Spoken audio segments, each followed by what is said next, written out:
Majin Buu? More like Majin BUUFCAKE. BUUFCAKE. BUUFCAKE! That's right everyone, Dragon Ball Super episode 85 just landed and man, that was an absolute blast. A raging blast. The universes get into gear, each one's motive, and then they shift into turbo. Goku and Gohan continue on their journey to find new and exciting fighters for the upcoming tournament, as they are motion tweened across the screen. Because of this, Goku is suffering from a very serious case of lazy eye. Thanks Cameron on Twitter for the spot, by the way. And Gohan is missing Daddy Piccolo, so he goes off to recruit him, have a bit of training, as well as get a couple of cuddles. Oh, I'm sure Piccolo's a really good hugger. Goku is about to head off for Den Days, but then suddenly, a not mysterious figure is destroying a city, or at least destroying something, and it perks Goku's interest. Who is this guy? We'll find out later. Meanwhile, in a land of what looks like corn dogs, meatballs, and muffins? Kai is conducting a meeting with some of the other Supreme Kais, but not all of them though. Universe 7 is notably not there, with Goasu being the only one to point that out. He's got our back. Looks like Shin's not been invited. Ugh, it's like some kind of big clubhouse meeting or something. No sevens is allowed! They have cooties. And Goku's. Blech.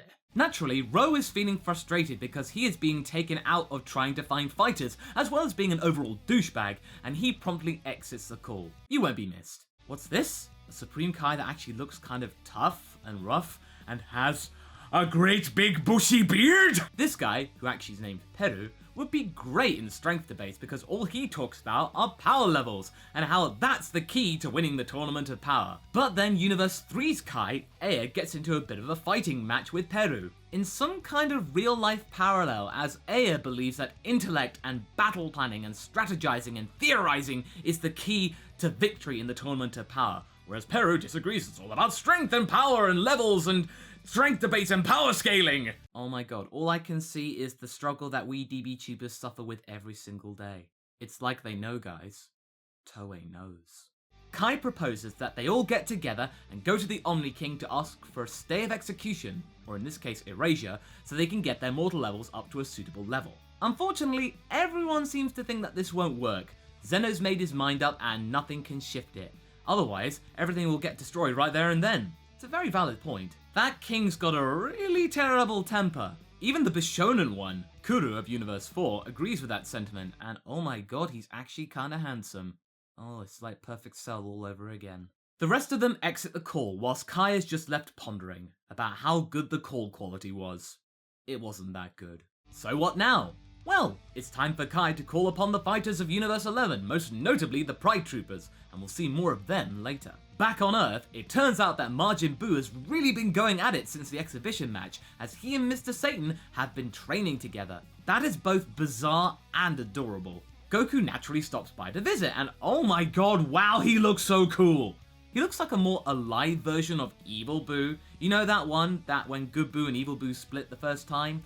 He kind of just looks like he's got a bit more meat on his chops. And less dead. I mean, Fat Buu's a great character and very iconic, but this is really interesting, something different. I guess it's because this is something new for the first time in, what, like 15 years of knowing about Majin Buu as a character? At least for me. He even sounds more eloquent, like he's focused. He had a lot of fun playing with Basil, so he's going to be excited with playing with other people from other universes. Of course, Goku wants to fight him, and so they do. The first part of this fight, though, is a little bit uninspired. All they do is seem to shove each other around a little bit, and then repeat the same animation cycle over and over again. Buu is then reminded not to kill opponents in the Tournament of Power, and he then pulls out a Zenyatta and throws Ki Blasts at Goku, whilst actually using them as a decoy so he could punch Goku in the face and stomach some more. Okay, yeah, now that's more like it. And for the coup de grace, Buu remembers the out of bounds rule from the Tournament of Power, and then promptly uses his stretchy arms to grab Goku and push him out of the holiday home ring, and actually turns out to win, quite handily. Oh, of course, I'd forgotten about that. Just grab your opponent, stretch your arms out, and do it in time so they can't fight back and they're out of the game. That's a really great idea. I also love how Buu and Satan pose together. It's so cute. They really make a good team. But then, Satan brings up a really valid point. If Goku was able to be thrown out of the ring so easily and so quickly by Buu, he really doesn't have a hope in hell for the tournament. Goku may be the strongest Universe 7 fighter, but at this point, he's really not the smartest fighter. He's not thinking about tactics. He's leaving that to his teammates so he can just go in and punch people. He can't just do that, he needs to step up. We know he's capable of more than this. His muscle memory is remarkable at the level of the gods, so he really needs to focus. As Buu heads off for a well-deserved nap, we then head off to what looks like Universe 11, and oh my god, Toppo in a suit, that is amazing! The Pride Troopers are legitimate business. As Toppo is snacking on some squid balls and rainbow effect juice, he is musing about the fight that he had with Goku in the exhibition match. The power of Kaioken Blue is a very intimidating one, and he is munching on his food with no sound effects whatsoever. No grunts, nothing. It's very weird. Unless that's how Universe 11 works. Otherwise, then that's okay. And I apologise for being universist. But just then, the Pride Troopers commander steps in and gives Toppo an impromptu pep talk. Oh my god, they have a commander that looks like he came straight off the set of G.I. Joe.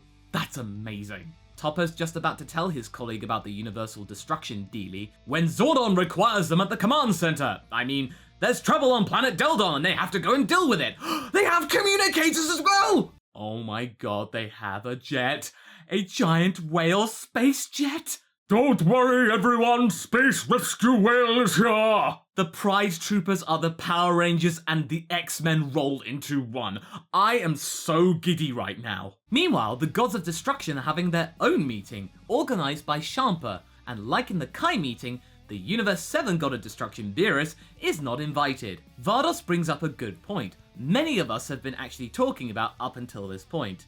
Goku has actually saved one of the lower level universes from destruction by allowing the winner of the Tournament of Power to survive. So, the Universal Gods and Kai should be thankful for Goku's offer. But the other gods don't seem to care all that much about that old chestnut, and instead just talk about how disrespectful and chummy Goku is to the Omni King, and how uncouth he is. Oh my god, he should be destroyed. Well, at least Ceres isn't exactly hung up about Goku. She actually finds him kinda pretty. But back to the action! Planet Daldon is under attack, but not for long. The Pride Troopers are here! We then get to see the previously unnamed Pride Trooper in action. His name is Dispo, as it's called out by Toppo, their leader, up high on a rooftop, in oh so thematic cheesy glory. This guy is ready to wax lyrical.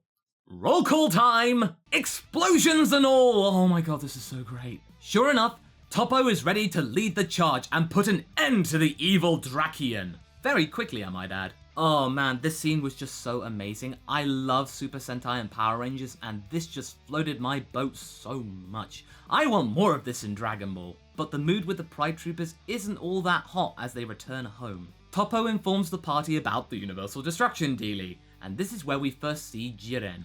Not just him walking through a door, but him meditating. That is a way more intimidating introduction. Back to Earth, and Goku is up on the lookout, and finally Dende gets to do something! Telling Goku where number 17 is right now. Huh. Yeah, Dende's basically now just God maps. We're suddenly whisked away to Universe 6, and Champa demands more Saiyans for his team, and calls upon Kaba to do just that.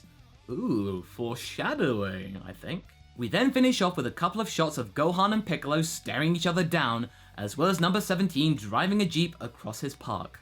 All in all, this was a really good episode. Not only did we get to see interactions with the other Kais and Gods of Destruction, we even got to hear some of them speak, we also got to see the Pride Troopers, something which has really intrigued us fans for a very long time. We got to see their world, we got to see their ship, we got to see what they do on a daily basis. Everything was there, and I loved it. But why is there so much Sentai and Super? Well, Toriyama has many connections with Super Sentai over the years, all the way back to the Ginyu Force, and Toei are one of the producers of the Super Sentai series, so they know their stuff when it comes to direction and choreography of Sentai action. And in turn, Super Sentai is the original source material for Power Rangers.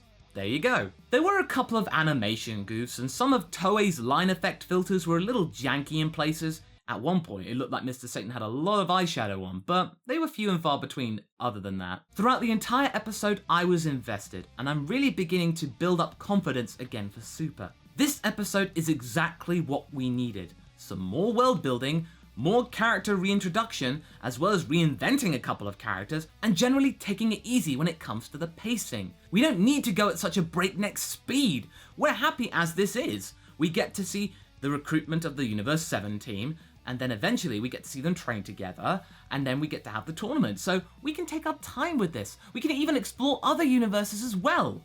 This is much more concrete storytelling from Super, and I'm really excited to see what we get in this arc. Might we see this arc actually be more than 30 episodes long?